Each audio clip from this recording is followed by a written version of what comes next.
কেমন হবে যদি পশু পাখির ফার্মের মতো মানুষেরও ফার্ম তৈরি করা হয়, যেখানে শিশু বাচ্চাদেরকে লালন পালন করে বড় করা হয় শুধুমাত্র কিছু রাক্ষসদের খাবার বানানোর জন্য। আজ আমরা দেখবো এমনই একটি লোমহর্ষক কাহিনী। তবে শিশুরা যখন জানতে পেরে যায় যে তাদেরকে শুধুমাত্র রাক্ষসের খাবার বানানোর জন্যই এখানে লালন পালন করা হচ্ছে, তখন তারা অনাথ আশ্রমের নামে চলমান একটি ভয়ঙ্কর ফার্ম থেকে পালানোর জন্য একটি ভয়ঙ্কর পরিকল্পনা করে। তো তাদের পরিকল্পনাটা কি ছিল তা নিয়ে নির্মিত হচ্ছে আজকের কাহিনীটি। সো বন্ধুরা, বেশি দেরি না করে চলুন কাহিনীটি শুরু করা যাক। বন্ধুরা, কাহিনীটি শুরু হয় গ্রেসফিল্ড নামের একটি অপরূপ সুন্দর অনাথ আশ্রম থেকে। চারপাশটা এর সবুজে ঘেরা মাঠ আর ঘন জঙ্গলে পরিবেষ্টিত। এখানে থাকা ছেলেমেয়েরা একে অপরকে নিজেদের আপন ভাই বোনের মতোই মনে করে। তাদের দেখাশোনার দায়িত্বে রয়েছেন ইসাবেলা নামের এক নারী, যাকে বাচ্চারা ভালোবেসে মা বলে ডাকে। তিনি সবাইকে পরম মমতায় পড়ালেখা করান এবং প্রতিদিন তাদের আইকিউ পরীক্ষা করেন। ইসাবেলার মতে তিনি তাদেরকে এমনভাবে গড়ে তুলছেন যাতে বাইরের পৃথিবীর কোনো পরিবার তাদের অ্যাডপ্ট করতে আসলে তারা সেখানে গিয়ে ভালোভাবে মানিয়ে নিতে পারে। তবে এই অনাথ আশ্রমের পিছনে দুটি অদ্ভুত রহস্য লুকিয়ে আছে। প্রতিটি শিশুর ঘাড়ে বিশেষ একটি সংখ্যার ট্যাটু আঁকা রয়েছে, যা তাদের একমাত্র পরিচয় বহন করে। আশ্রমের চারপাশে থাকা কাঠের সীমানা পার হয়ে কারো বাইরে যাওয়ার কোনো অনুমতি নেই। এছাড়াও এখানে বড় একটি মেইন গেটও রয়েছে, যেটার কাছে কারো যাওয়ার অনুমতি নেই। ইসাবেলা সবসময় বাচ্চাদের সাবধান করে বলেন, বাইরের পৃথিবী অত্যন্ত বিপজ্জনক। এখানে আশ্রমের সবচেয়ে বুদ্ধিমান 3 সদস্য হলো এমা, নরম্যান এবং রে। দুপুরে তারা সবাই মিলে মাঠে লুকোচুরি খেলে। নরম্যান তার তীক্ষ্ণ বুদ্ধির জোরে জঙ্গলে লুকানো সবাইকে সহজেই খুঁজে বের করে, এমনকি চটপটে এমাকেও। আসলে এসব খেলাধুলার মধ্যে দিয়ে তাদের শারীরিক এবং মানসিক দক্ষতা বাড়িয়ে তোলা হয়। হঠাৎ একদিন জানা যায় কানি নামের 6 বছরের একটি মিষ্টি মেয়েকে একটি পরিবার দত্তক নিয়েছে। নিষ্পাপ কানি সবসময় তার প্রিয় খেলনা খরগোশটিকে সাথে রাখে। এখানকার নিয়ম অনুযায়ী একবার দত্তক হয়ে চলে যাওয়া কেউ আর কখনো ফিরে আসে না। সন্ধ্যায় বিদায়ের সময় কানি কান্না ভেজা চোখে সবাইকে চিঠি লেখার প্রতিশ্রুতি দেয়। যদিও অদ্ভুত বিষয় হচ্ছে, আজ পর্যন্ত চলে যাওয়া কোনো শিশুর কাছ থেকেই কখনো কোনো চিঠি আসেনি। ইসাবেলা কানির হাত ধরে তাকে মেইন গেটের দিকে নিয়ে যায়। এর কিছুক্ষণ পর এমা ও নরম্যান হলরুম পরিষ্কার করতে গিয়ে টেবিলের উপর কানির সেই প্রিয় খেলনা খরগোশটি দেখতে পায়। তখন সেখানে রে আসে এবং তাদেরকে জানায় যে মূল গেটের আলো এখনো জ্বলছে, অর্থাৎ কানি হয়তো সেখানেই আছে। নরম্যান ও এমা জানতো মূল ফটকের দিকে যাওয়া নিষেধ, তবুও কানির প্রিয় খেলনাটি পৌঁছে দেওয়ার জন্য তারা দ্রুত গেটের দিকে ছুটে যায়। সেখানে গিয়ে তারা একটি বড় ট্রাক দেখতে পায়। কানি ভিতরে আছে ভেবে তারা ভিতরে উকি দিলে যা দেখতে পায় তা দেখে তারা পুরোই আটকে ওঠে, কারণ ভিতরে পড়ে আছে কানির নিথর দেহ আর তার বুকে গোজা একটি লাল রঙের গোলাপ। ভয়ে এমার হাত থেকে খেলনাটি পড়ে যায়। ঠিক তখনই কারো পায়ের শব্দ পেয়ে নরম্যান তার বুদ্ধির পরিচয় দেয় এবং এমাকে নিয়ে ট্রাকের নিচে লুকিয়ে পড়ে। সেখান থেকে তারা দেখতে পায় যে দুটি রাক্ষস এসে কানির দেহ ট্রাক থেকে বের করে পানিতে ভরা একটি ক্যাপসুলে রেখে দেয়। রাক্ষস দুটি নিজেদের মধ্যে কথা বলছিল যে এই জায়গার মানুষের মাংস খুবই উন্নত মানের এবং এই বাচ্চাদের কেবল তাদের খাবার জন্য এখানে লালন পালন করা হয়। তাদের কথাবার্তা শুনে এমা আর নরম্যানের পায়ের নিচে তো একদম মাটি সরে যায়। তারা বুঝতে পারে যে তাদের এই অনাথ আশ্রমটি কোনো ভালো জায়গা নয়, বরং এটি মানুষের একটি ফার্ম, যেখানে সব বাচ্চাকে রাক্ষসদের খাবার বানানোর জন্য রাখা হয়েছে। ঠিক তখন সেখানে মা ইজাবেলা উপস্থিত হয়। সে সেই রাক্ষসদের সাথে খুব স্বাভাবিকভাবেই কথা বলে এবং কথা দেয় যে পরবর্তীতে সে তাদের জন্য আরো বুদ্ধিমান বাচ্চা প্রস্তুত রাখবে, কারণ রাক্ষসদের কাছে বুদ্ধিমান বাচ্চার মাংসই সবচেয়ে সেরা বলে গণ্য হয়। ইতিমধ্যে একটি রাক্ষস বাতাসে বাচ্চাদের গন্ধ পায়। সে নিচে খোঁজ করতেই মাটিতে পড়ে থাকা কানের টেডি বিয়ারটি দেখতে পায়। রাক্ষসটি সেটি তুলে ইজাবেলাকে দেয়। টেডি বিয়ারটি দেখে ইজাবেলা বুঝে ফেলে যে নিশ্চয়ই এখানে কোনো বাচ্চা এসেছিল।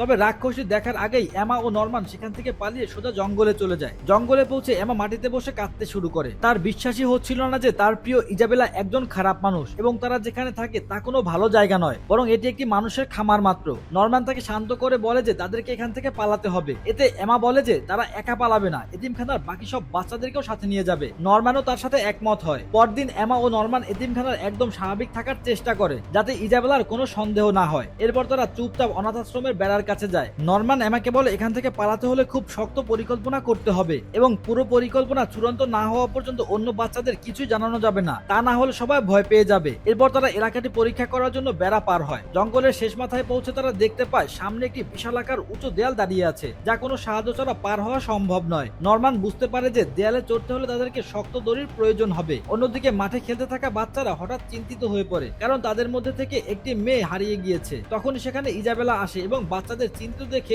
একদমই বিচলিত না হয়ে পকেট থেকে একটি ঘড়ির মতো যন্ত্র বের করে। যন্ত্রের স্ক্রিনে কিছু দেখে সে সোজা জঙ্গলের দিকে চলে যায় এবং কয়েক সেকেন্ডের মধ্যে হারিয়ে যাওয়া মেয়েটিকে কোলে করে নিয়ে আসে। তা দেখে এমা ও নরম্যান বুঝতে পারে যে ইজাবেলা সব বাচ্চাদের শরীরে একটি গোপন ট্র্যাকার লাগিয়ে রেখেছে, যার সাহায্যে সে সব বাচ্চাদের লাইভ লোকেশন জানতে পারে। তাই এখান থেকে পালানো একদমই অসম্ভব। পরের দিন এমা ও নরম্যান আবার জঙ্গলের মধ্যে গিয়ে একটি ফাঁপা গুড়ির ভিতরে কিছু দড়ি লুকিয়ে রাখে। তখনই রে সেখানে আসে এবং তাদেরকে হাতে নিতে ধরে ফেলে এবং সরাসরি জানতে চায় তারা কি লুকাচ্ছে। এমা ও নরম্যান তাকে সব সত্যি কথা এবং রাক্ষসদের বিষয়টি জানিয়ে দেয়। সে কোনো নাটক ছাড়াই সাথে সাথে তাদের কথা বিশ্বাস করে নেয় এবং তাদেরকে সাহায্য করার সিদ্ধান্ত সিদ্ধান্ত নেয়। এরপর তারা তিনজন আরো অনুসন্ধান করার জন্য অনাথ আশ্রমের লাইব্রেরিতে যায়, যেখানে রে তাদের কিছু বিশেষ বই দেখায়। সেই সব বইয়ের উপর একটি প্যাঁচার ছবি আঁকা ছিল এবং তার চারপাশে একটি অদ্ভুত কোড লেখা ছিল। যখন তারা তিনজন মিলে সেই কোডটি সমাধান করে, তখন তারা জানতে পারে যে উইলিয়াম মিনার্ভ নামের এক ব্যক্তি এই অনাথ আশ্রমের পুরো সত্যতা জানেন। তিনি এই বইগুলোর মাধ্যমে বাচ্চাদের জন্য গোপন বার্তা রেখে গেছেন, যাতে সব বাচ্চা এখান থেকে পালিয়ে যেতে পারে। এই রহস্য উন্মোচনের পর বাচ্চারা নতুন করে আশার আলো দেখতে পায়। সন্ধ্যার সময় ইজাবেলা সব বাচ্চাদেরকে অনাথ আশ্রমের মূল হলে একত্র করে। সে সবাইকে জানায় যে বাচ্চাদের দেখভালের সুবিধার জন্য আজ থেকে একজন নতুন সহকারী এসেছেন, যার নাম সিস্টার ক্রোন। ক্রোনকে দেখতে বেশ অদ্ভুত ও ভয়ঙ্কর লাগছিল। তাকে দেখেই এমা, নরম্যান ও রে কিছুটা চিন্তিত হয়ে পড়ে, কারণ এখন অনাথ আশ্রমে তাদের উপর নজর রাখার জন্য একজনের জায়গায় দুজন শত্রু চলে এসেছে, যাদের চোখ এড়িয়ে পালানো আরো কঠিন হয়ে যাবে। পরের দিন এমা, নরম্যান ও রে একটি নতুন কৌশল কাজে লাগায়। তারা অনাথ আশ্রমের সব বাচ্চাকে একত্র করে বনে লুকোচুরি খেলা শুরু করে। কিন্তু এবার এই খেলার মধ্যে দিয়েই তারা অন্য বাচ্চাদেরকে লুকিয়ে থাকা এবং নিজেদের প্রাণ বাঁচিয়ে পালানোর কৌশল শেখাচ্ছিল, যাতে চূড়ান্ত পালানোর দিনে বাচ্চারা ভয় না পায়। সেদিন রাতে এমা, নরম্যান ও রে গোপনে দেখা করে। নরম্যান বলে, আজ খেলার সময় আমি একটি বিষয় খেয়াল করেছি। আমরা যা কিছু পরিকল্পনা করছি তার আভাস ইজাবেলা আগেই পেয়ে যাচ্ছে। এর মানে স্পষ্ট, বাচ্চাদের মধ্যে কে একজন ইজাবেলার গুপ্তচর হয়ে আমাদের প্রতিটি পদক্ষেপের খবর তার কাছে পৌঁছে দিচ্ছে। গুপ্তচরকে হাতে নাতে ধরার জন্য নরম্যান একটি দারুণ পরিকল্পনা করে। তারা সমবয়সী আরো দুই বাচ্চা,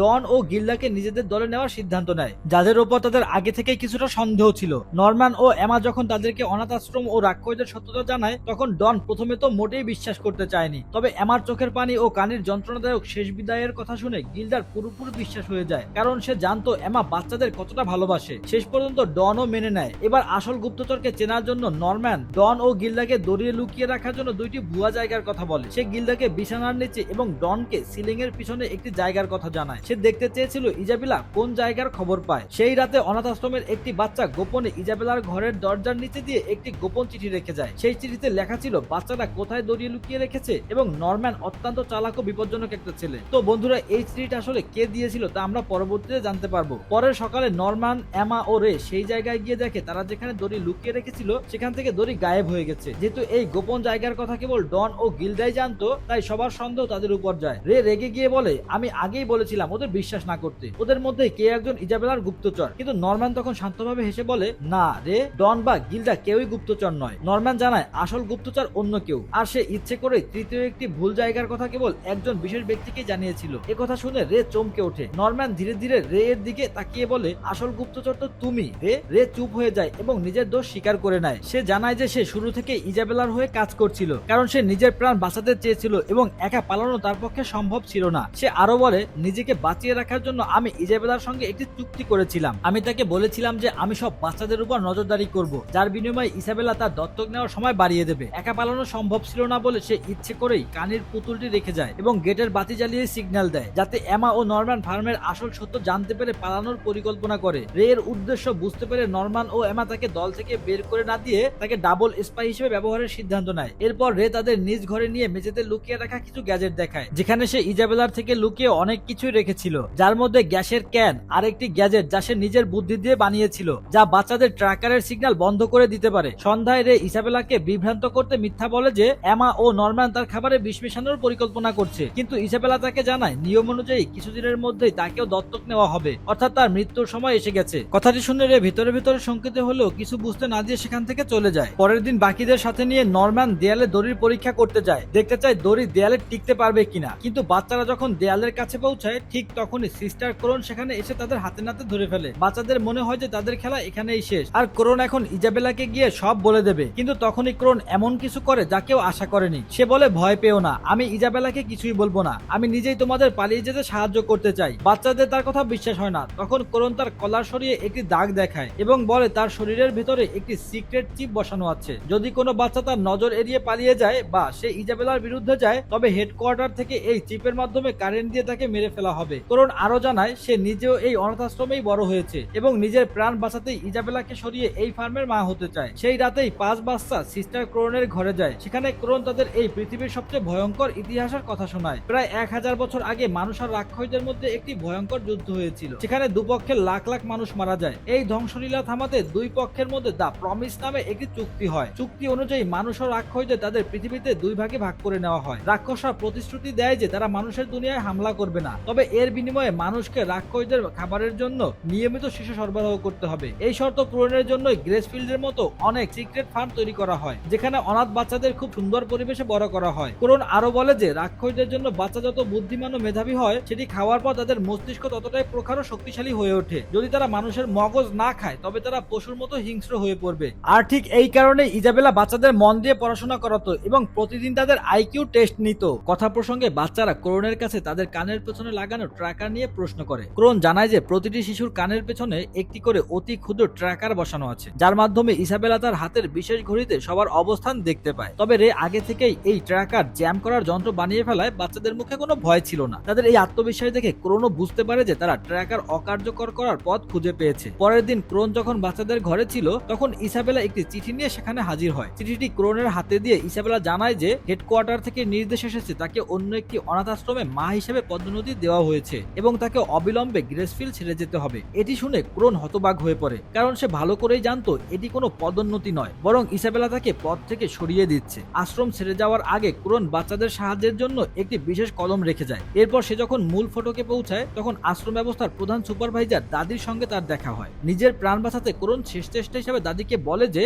গ্রেসফিল্ডের বাচ্চারা ভীষণ চালাক এবং তারা পালানোর পরিকল্পনা করছে, যা ইসাবেলা চেপে যাচ্ছে। কিন্তু দাদি তার কথায় কান না দিয়ে জানায় যে ইসাবেলাই তার সবচেয়ে বিশ্বস্ত। তখনই অন্ধকার করিডোর থেকে একটি বিরাট ও ভয়ঙ্কর রাক্ষস বেরিয়ে আসে এবং দাদির ইশারায় ক্রোনকে আক্রমণ করে সেখানেই হত্যা করে। ক্রোনের বিদায়ের পর এমা ও নরম্যান কালবিলম্ব না করে তাদের পরিকল্পনার পরবর্তী ধাপে এগোয়। তারা দেয়াল টপকে বাইরের পৃথিবী দেখার জন্য সীমানার দিকে ছুটতে থাকে। অন্যদিকে রে আশ্রমের ভিতরেই থেকে ইসাবেলাকে কথায় ভুলিয়ে রাখার চেষ্টা করে, কিন্তু চতুর ইসাবেলা তার উদ্দেশ্য টের পেয়ে তাকে একটি খালি ঘরে বন্দী করে দেয়। এরপর ইসাবেলা সোজা দেয়ালের দিকে রওনা হয়। রেকে মুক্ত করতে ডন এসে দরজার লক ভেঙে তাকে বের করে আনে এবং দুজন মিলে এমা ও নরম্যানকে সতর্ক করতে দৌড়াতে শুরু করে। তবে ততক্ষণে অনেক দেরি হয়ে গেছে। ইসাবেলা দেয়ালের কাছে পৌঁছে এমা ও নরম্যানকে চরম ভীতি প্রদর্শন করে বলতে থাকে সে তাদের ভালোবাসায় মরে এক সুরক্ষিত জীবন দিয়েছিল, তবুও তারা আশ্রমের সবচেয়ে বড় নিয়মটি ভাঙার চেষ্টা করেছে। ঠিক তখনই এমা দৌড়ে এসে ইসাবেলাকে পিছন থেকে শক্ত করে জড়িয়ে ধরে, যাতে সে নাড়াচাড়া করতে না পারে। এমা চিৎকার করে নরম্যানকে বলে, নরম্যান তুমি থামবে না, তাড়াতাড়ি দেয়ালের উপর উঠে এখান থেকে পালিয়ে যাও। কিন্তু ইসাবেলার শক্তি এমার ভাবনার চেয়েও বেশি ছিল। সে মুহূর্তের মধ্যে এমাকে নিচে ফেলে তার পা মুচড়ে দেয়, এতে করে তার পা সেখানে ভেঙে যায়। এমা ব্যথার যন্ত্রণায় মাটিতে লুটিয়ে পড়ে চিৎকার করতে থাকে। এমার এই অবস্থা দেখে নরম্যান স্তব্ধ হয়ে দাঁড়িয়ে পড়ে। সে এমাকে এভাবে যন্ত্রণাদায়ক অবস্থায় ফেলে একা পালিয়ে যেতে অস্বীকার করে। ইসাবেলা মৃদু হেসে বলে, তুমি একদম সঠিক সিদ্ধান্ত নিয়েছো। এরপর সে জানায় যে হেডকোয়ার্টার থেকে নির্দেশ চলে এসেছে,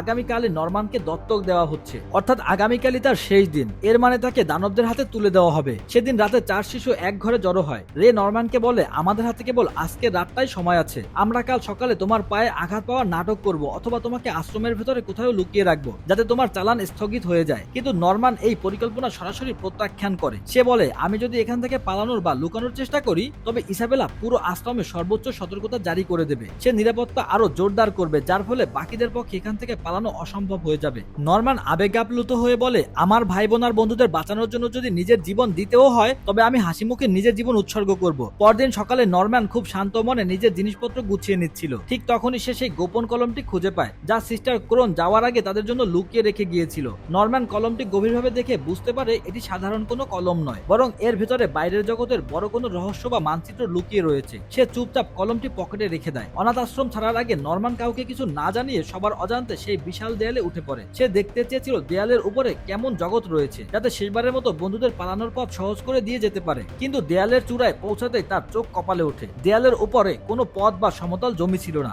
ছিল এক অগাধ ও বিশাল খাদ। খাদের গভীরতা এতটাই বেশি ছিল যে উপর থেকে কেউ লাফিয়ে পড়লে তার বাঁচা অসম্ভব। নরম্যান বুঝতে পারে এই খাদ পার হওয়ার একটাই উপায়, খাদের উপর নির্মিত সেই ব্রিজটি খুঁজে বের করা, যা শুধু ইসাবেলার রুমের কাছ দিয়ে গেছে। নরম্যান সঙ্গে সঙ্গে দেয়াল থেকে নেমে আশ্রমে ফিরে আসে। সে কাউকে কোনো কিছু টের পেতে না দিয়ে এক টুকরো কাগজে খাদের পুরো নকশা এঁকে ফেলে। মানচিত্রে সে লিখে দেয়, দেয়ালের উপরে গভীর খাদ রয়েছে, তাই সরাসরি লাফ দেওয়ার ভুল করো না। খাদ পার হতে হলে ইসাবেলার রুমের কাছের সেই ব্রিজটি খুঁজে বের করতে হবে। নরম্যান নকশা ও গোপন কলমটি এমার বিছানার নিচে লুকিয়ে রাখে, যাতে সে খাদ পার হওয়ার সেতুটি খুঁজে পায়। সন্ধ্যার দিকে আশ্রমের সব শিশু মেইন হলে একত্রিত হয়। ছোটরা ভাবছিল নরম্যান হয়তো ভালো কোনো পরিবারে দত্তক হিসেবে যাচ্ছে, তাই তারা ভীষণ খুশি ছিল। কিন্তু এমা, রে, ডন এবং গিল্ডার কান্না থামছিল না। ভাঙা পা নিয়েই এমা নরম্যানকে জড়িয়ে ধরে কেঁদে ওঠে, কারণ সে জানতো দরজার উপরে রাক্ষসরা তাকে মেরে খেয়ে ফেলবে। নরম্যান এমার চোখের জল মুছে বিদায় জানায় এবং ইসাবেলার সাথে মূল ফটকের দিকে এগিয়ে যায়। ভয়াবহ সেই ফটক পার করে এক গোপন করিডোর দিয়ে নরম্যানকে একটি ঘরে নিয়ে যাওয়া হয়। সেখানে পিটার নামের এক বিত্তবান লোকের সাথে তার দেখা হয়, যে এই হিউম্যান ফার্মিং এবং রাক্ষসদের খাবার জোগানোর পুরো অপারেশনের প্রধান ছিল। নরম্যানের বুদ্ধিমত্তায় মুগ্ধ হয়ে পিটার তাকে সব খুলে বলতে শুরু করে। নরম্যান শান্তভাবে বলে যে সে তার বন্ধুদের বাঁচাতে নিজের ইচ্ছা এখানে এসেছে এবং সে জানে যে তার সাথে কি হতে চলেছে। পিটার অবাক হলেও নিয়ম তো নিয়মই। হঠাৎ পেছন থেকে এক দানব এসে নরম্যানকে শেষ করে দেয়। অন্যদিকে আশ্রমে নরম্যানকে হারানোর শোকে এমা বিছানায় পড়ে কাঁদছিল। তখন ইসাবেলা এসে তাকে সান্ত্বনা দিয়ে বলে, তুমি এই আশ্রমের সবচেয়ে বুদ্ধিমতী মেয়ে, এবার পরবর্তী মা হওয়ার জন্য ট্রেনিং শুরু করো, এতে তুমি রাক্ষসদের খাবার হওয়া থেকে বেঁচে বিলাসবহুল জীবন পাবে। এ কথা শুনে এমা শিউরে ওঠে, কারণ সে বুঝতে পেরেছিল ইজাবেলা তাকেও নিজের মতো এক জল্লাদ বানাতে চায়। রেও তার সেরা বন্ধুকে হারিয়ে স্তব্ধ হয়ে গিয়েছিল। এক সন্ধ্যায় ইজাবেলা তাকে এসে জানায় সে পরবর্তী চালানের জন্য রেকে নির্বাচন করা হয়েছে এবং তার হাতে আর মাত্র কিছুদিন সময় বাকি আছে। কিন্তু রে এর চোখে কোনো ভয় ছিল না। সে মনে মনে এমন কিছু ঠিক করে রেখেছিল যা পুরো আশ্রমকেই কাঁপিয়ে দেবে। দেখতে দেখতে চলে আসলো রে এর শেষ রাত। রাতের নিস্তব্ধতায় রে ডাইনিং হলে একা বসেছিল। ঠিক তখনই সেখানে এমা আসে। এমার পা অনেকটাই ভালো হয়ে গিয়েছিল। সে রেকে বলে, রে আমাদের কাছে এখনো সুযোগ আছে, আমরা এখান থেকে পালাতে পারি, আমাদের কাছে একটা চমৎকার পরিকল্পনা আছে। কিন্তু রে তার কথা থামিয়ে দিয়ে বলে, এমা অনেক দেরি হয়ে গিয়েছে। নরম্যান চলে যাওয়ার পর আমি পালানোর সব আশা ছেড়ে দিয়েছি, কিন্তু আমি এই দানবদের খাবার হয়ে জীবন শেষ করব না। আমি নিজের জন্য আলাদা এক সুন্দর পরিকল্পনা করেছি। এমা কিছু বোঝে ওঠার আগেই রে একটি দেশলাইয়ের কাঠি জ্বালিয়ে নিজের গায়ে আগুন ধরিয়ে দেয়। দেখতে দেখতে আগুনের তুফানে রে ঢেকে যায় এবং পুরো ঘরে ধোঁয়া ছড়িয়ে পড়ে। এই ভয়ানক দৃশ্য দেখে এমা চিৎকার করতে থাকে। আগুনের শিখা ও এমার চিৎকার শুনে ইসাবেলা পাগলের মতো ছুটে আসে। ডাইনিং হলের এমন অবস্থা দেখে তার বুক কেঁপে ওঠে। এমা কাঁদতে কাঁদতে বলে, মা দেখুন, রে নিজেকে জ্বালিয়ে দিয়েছে, সে ওই আগুনের ভেতরেই আছে। ভীতগ্রস্ত হয়ে ইসাবেলা পকেট থেকে তার ট্র্যাকিং ডিভাইসটি বের করে। স্ক্রিনে রে এর সিগন্যাল ঠিক আগুনের মাঝখানেই দেখাচ্ছিল, যা দেখে ইসাবেলার বিশ্বাস হয় যে রে সত্যিই আগুনে জ্বলছে। সে কোনো সময় নষ্ট না করে অগ্নি নির্বাপক যন্ত্র নিয়ে আগুন নেভাতে লেগে যায়। কিন্তু ইসাবেলার দৃষ্টি অন্যদিকে যাওয়া মাত্রই এমা সেখান থেকে গায়েব হয়ে যায়। ইসাবেলা পেছনে ফিরে এমাকে না পেয়ে যখন মেঝের দিকে তাকায়, তখন সে রক্তের কিছু ফোঁটা আর কেটে নেওয়া এক টুকরা চামড়া পড়ে থাকতে দেখে। তখনই সে বুঝতে পারে বাচ্চারা তাকে ধোঁকা দিয়েছে। রে মরেনি, পুরোটাই ছিল তাদের সাজানো নাটক। প্রকৃতপক্ষে নরম্যান বিদায় নেওয়ার সময় এমার জন্য বিছানার নিচে একটি নকশা ও গোপন চিঠি রেখে গিয়েছিল। নরম্যান জানতো যে রে নিজেকে জ্বালিয়ে দেওয়ার কথা ভাবছে, তাই সে চিঠিতে বুঝিয়েছিল রে এর এই জেদকে সবচেয়ে বড় হাতিয়ার বানাতে হবে। নরম্যান চলে যাওয়ার পর এমা সেই গোপন পরিকল্পনা ডন ও গিল্ডাকে জানায়। গত কয়েকদিন ধরে এমা যখন পায়ে আঘাতের নাটক করে বিছানায় শুয়েছিল, তখন ডন ও গিল্ডা বাকি বড়দের নিয়ে পালানোর সব প্রস্তুতি সেরে ফেলেছিল। 24 ঘন্টা নজরদারির কারণে রেকে এই পরিকল্পনার কিছুই জানানো হয়নি। ঘটনার শেষ মুহূর্তে রে নিজের গায়ে আগুন দেওয়ার আগেই এমা তাকে পেছন থেকে টেনে সরিয়ে নেয়। এরপর একটি ধারালো ছুরি দিয়ে দ্রুত রে এর কানের পেছন থেকে ট্র্যাকার ডিভাইসটি কেটে বের করে ফেলে। সেই কাটা ট্র্যাকার ও রে এর কিছু পুরনো জামা কাপড়ে আগুন ধরিয়ে দেওয়া হয়েছিল, যাতে ইসাবেলার মনে হয় ট্র্যাকিং ডিভাইস আগুনের ভেতরেই আছে। এই কৌশলে ইসাবেলাকে আগুন নেভানোর কাজে ব্যস্ত রেখে বাচ্চারা নিরাপদে সরে পড়ে। এরপর এমা নিজের কানের ট্র্যাকারটিও কেটে ফেলে এবং রেকে নিয়ে জঙ্গলের ভিতরে দৌড় দেয়। পালানোর সময় রে অবাক হয়ে জিজ্ঞাসা করে, অন্য বাচ্চাদের কি হবে, আমরা কি ওদের ছেড়ে যাচ্ছি? এমা হেসে উত্তর দেয়, না রে, ডন আর গিল্ডা আগেই বাকি সব বাচ্চাদের ট্র্যাকার খুলে ফেলেছে এবং তারা সবাই প্রাচীরের দিকে রওনা হয়ে গেছে। তবে 4 বছরের চেয়ে ছোট বাচ্চাদের তারা সঙ্গে নিচ্ছে না, কারণ এত গভীর খাদ পার হওয়া ওদের পক্ষে সম্ভব ছিল না। এমা আগেই আশ্রমের সবচেয়ে বুদ্ধিমান ছোট বাচ্চা ফিলকে সব সত্যি জানিয়েছিল এবং কথা দিয়েছিল 2 বছরের মধ্যে তারা ফিরে আসবে এবং সব বাচ্চাদের এখান থেকে নিয়ে যাবে। এদিকে ইজাবেলা লণ্ঠন হাতে নিয়ে রাতের অন্ধকারে একা একাই বাচ্চাদের খোঁজে জঙ্গলের দিকে ছুটে চলে। বাচ্চাদের কান থেকে ট্র্যাকার সরিয়ে ফেলায় তারা এখন পুরোপুরি স্বাধীন, কোনো চিহ্ন না রেখে সামনে এগিয়ে চলেছে। কিছুক্ষণের মধ্যে সব বাচ্চা দৌড়ে সেই বিশাল উঁচু প্রাচীরের কাছে পৌঁছায় এবং দড়ির সাহায্যে উপরে উঠে পড়ে। কিন্তু প্রাচীরের উপরে তাকাতেই সবার চোখ কপালে ওঠে। নরম্যানের ম্যাপে যা এঁকেছিল ঠিক তাই। প্রাচীরের ওপাশেই রয়েছে এক গভীর ও ভয়ানক খাদ, যার চওড়া এতই বেশি যে তা লাফিয়ে পার হওয়া কোনো বাচ্চার পক্ষেই সম্ভব নয়। তবে ডন নিজের সবটুকু শক্তি দিয়ে রশিটি শূন্যে ঘুরিয়ে খাদের ওপাশের একটি গাছের ডালে আটকে দেয়। একে একে বাচ্চারা নিজেদের কোমর হ্যাঙ্গারের সঙ্গে আটকে রশি বেয়ে অন্য পারে যেতে শুরু করে। দেখতে দেখতে বেশিরভাগ বাচ্চাই সেই ভয়ানক খাদ পার হয়ে ওপাশে নিরাপদ স্থানে পৌঁছে যায়। প্রাচীরে এখন শুধুমাত্র এমাই বাকি ছিল।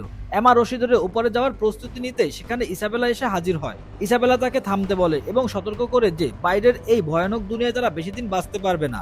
ইসাবেলাকে সামনে দেখে এমা ক্ষণিকের জন্য থমকে গেলেও নিজেকে সামলে নেয়। এখন আর তার চোখে ইসাবেলার জন্য কোনো ভয় নেই। এমা হেসে বলে, বিদায় মা, আমরা বাইরের দুনিয়ায় নিজেদের ভাগ্য নিজেরাই গড়ে নেব।